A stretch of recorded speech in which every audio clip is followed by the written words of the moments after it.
दास और आप लोग देख रहे हैं government and politics news. Government and politics news में आज डिस्कस करेंगे। मध्य प्रदेश में पीएम नरेंद्र भारत मोदी जी माता की। स्पीच दे रहा है आदिवासी लोगों को लेके। भारत माता आदिवासी लोगों की। को एक स्पेशल बीमारी है, इस बीमारी कार्यक्रम में का उपस्थित लेके स्पीच दे रहा है, जो मध्य साइंटिस्ट से प्रदेश के मिला भी है। राज्यपाल तो साइंटिस्ट से सलाह भी लिया है श्रीमान कैसे मंगू इस भाई बीमारी पटेल, से आदिवासी लोगों को मुख्यमंत्री भाई मुक्त किया पृथ्वीराज जाए, जी, इसी बारे में चर्चा कर रहे हैं। आप लोग केंद्र देखते में रहे। मंत्रिमंडल के मेरे साथी श्री मनसुख मांडविया जी, फग्गन सिंह कुलस्ते जी, प्रोफेसर एसपी सिंह बघेल जी, श्रीमती रेणुका सिंह सरुता जी, डॉक्टर भारती पवार जी, श्री विश्वेश्वर टुडू जी, सांसद श्री वीडी शर्मा जी, मध्य प्रदेश सरकार में मंत्रीगण, सभी विधायकगण, देश भर से इस कार्यक्रम में जुड़ रहे अन्य सभी महानुभाव और इतनी विशाल संख्या में हम सबको आशीर्वाद देने के लिए आए हुए मेरे प्यारे भाई और बहनों, जय सेवा, जय जोहार। आज मुझे रानी दुर्गावती जी की इस पावन धरती पर आप सभी के बीच आने का सौभाग्य मिला है। मैं रानी दुर्गावती जी के चरणों में अपनी श्रद्धांजलि समर्पित करता हूं। उनकी प्रेरणा से आज सिकल सेल एनीमिया मुक्ति मिशन एक बहुत बड़े अभियान की शुरुआत हो रही है। आज ही मध्य प्रदेश में 1 करोड़ लाभार्थियों को आयुष्मान कार्ड भी दिए जा रहे हैं। इन दोनों ही प्रयासों के सबसे बड़े लाभार्थी हमारे गौंड समाज, भील समाज या अन्य हमारे आदिवासी समाज के लोग हैं। मैं आप सभी को, मध्य प्रदेश की डबल इंजन सरकार को बहुत बहुत बधाई देता हूं। साथियों, आज शहडोल की इस धरती पर देश बहुत बड़ा संकल्प ले रहा है। ये संकल्प हमारे देश के आदिवासी भाई बहनों के जीवन को सुरक्षित बनाने का संकल्प है। ये संकल्प है सिकल सेल एनीमिया की बीमारी से मुक्ति का। ये संकल्प है हर साल सिकल सेल एनीमिया की गिरफ्त में आने वाले 2.5 लाख बच्चे और उनके 2.5 लाख परिवार के जनों का जीवन बचाने का। साथियों, मैंने देश के अलग अलग इलाकों में आदिवासी समाज के बीच एक लंबा समय गुजारा है। सिकल सेल एनीमिया जैसी बीमारी बहुत कष्टदायी होती है। इसके मरीजों के जोड़ों में हमेशा दर्द रहता है। शरीर में सूजन और थकावट रहती है। पीठ, पैर और सीने में असहनीय दर्द महसूस होता है, सांस फूलती है। लंबे समय तक दर्द सहने वाले मरीज के शरीर के अंदरूनी अंग भी क्षतिग्रस्त होने लगते हैं।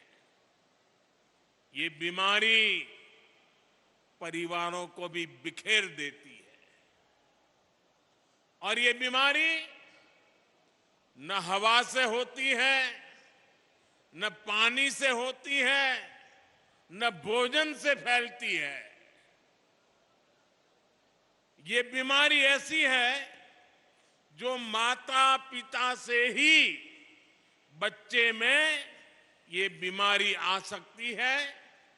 ये आनुवंशिक है और इस बीमारी के साथ जो बच्चे जन्म लेते हैं वो पूरी जिंदगी चुनौतियों से जूझते रहते हैं।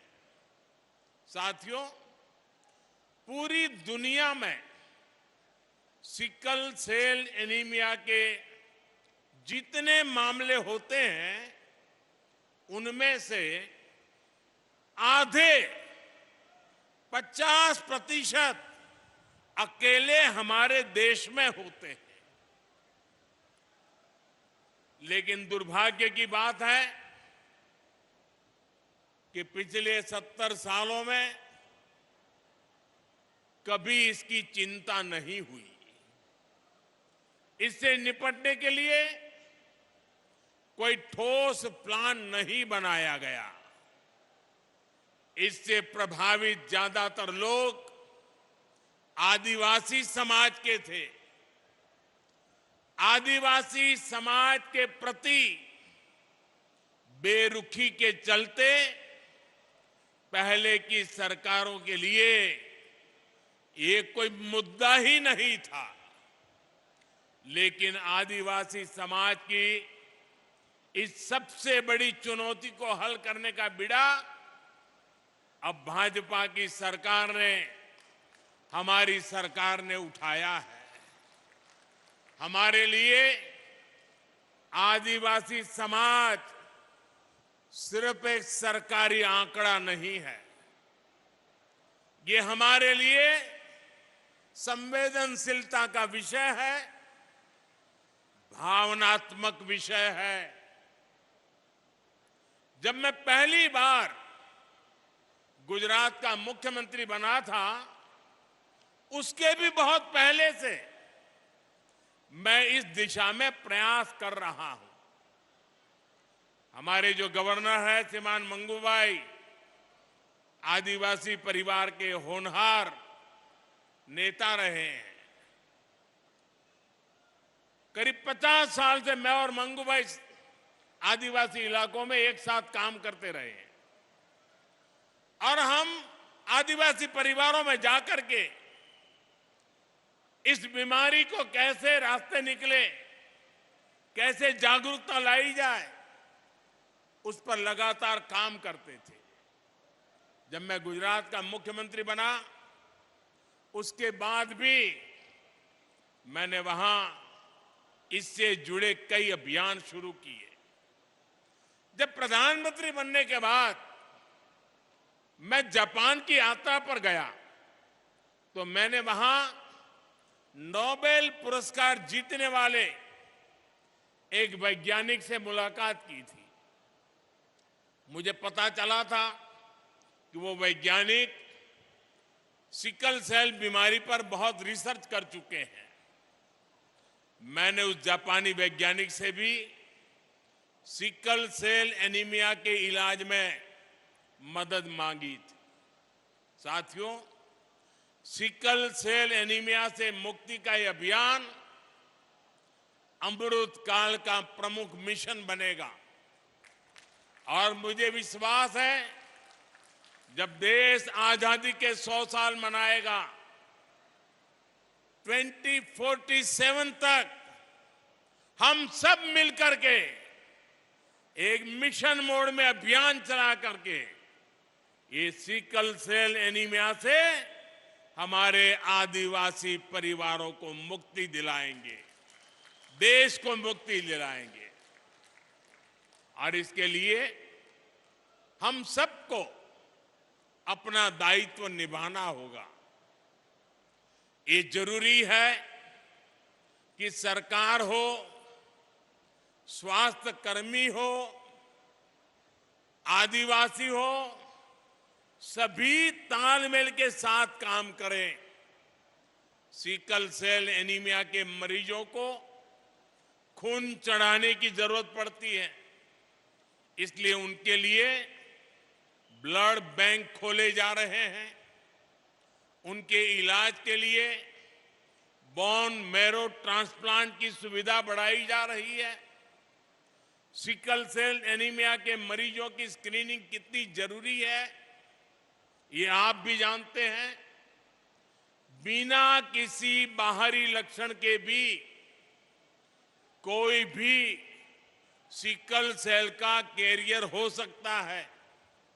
ऐसे लोग अनजाने में अपने बच्चों को ये बीमारी दे सकते हैं। इसलिए इसका पता लगाने के लिए जांच कराना, स्क्रीनिंग कराना बहुत आवश्यक है। जांच नहीं कराने पर हो सकता है कि लंबे समय तक इस बीमारी का मरीज को पता नहीं चले। जैसे अक्सर अभी हमारे मनसुख भाई कह रहे थे, कुंडली की बात। बहुत परिवारों में परंपरा रहती है, शादी से पहले कुंडली मिलाते हैं, जन्माक्षर मिलाते हैं। और उन्होंने कहा कि भाई कुंडली मिलाओ या न मिलाओ, लेकिन सिकल सेल की जांच का जो रिपोर्ट है, जो कार्ड दिया जा रहा है, उसको तो जरूर मिलाना और उसके बाद शादी करना।